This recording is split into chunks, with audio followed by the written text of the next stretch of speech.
តែពាក្យថាស្ដាយក្រោយព្រោះរូបស្រីចាក់ចេញទៅទាំងអារម្មណ៍នេះក៏នៅ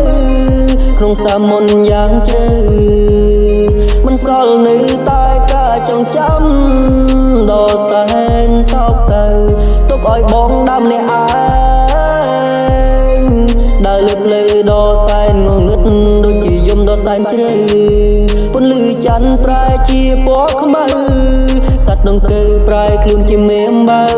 ហើរទៅឆ្ងាយមានថ្ងៃត្រឡប់ក្រោយនៅសុខសង្ឃក៏ចាចេញនៅសុខសង្ឃក៏បំភ្លេចចោលការស្រឡាញ់ដែលអូនបងទឹកភ្នែកបងចេញតែស្រងហូរក្រុមពេលនឹងដល់ស្រងជីវ៉ា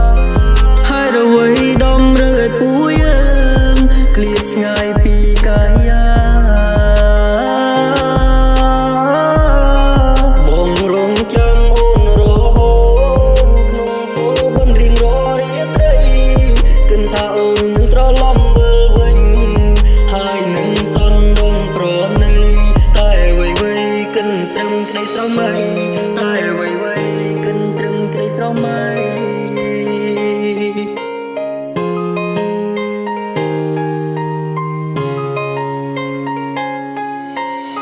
មិនចង់និយាយមិនចង់គិតបើព្រំលីខិនតម្រូវឲ្យពួកយើងត្រូវចែកផ្លូវគ្នា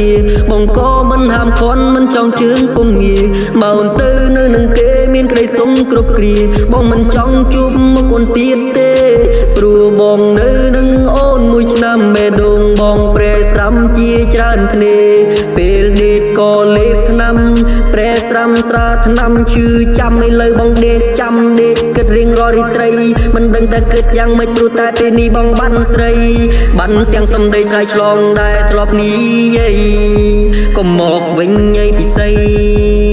បងជឿចិត្តរៀងរាល់រាត្រីដេកស្រមៃថាពួកយើងបានបែកគ្នារាល់ថ្ងៃយន់ណៃក្តីសុខណាស់ពិសី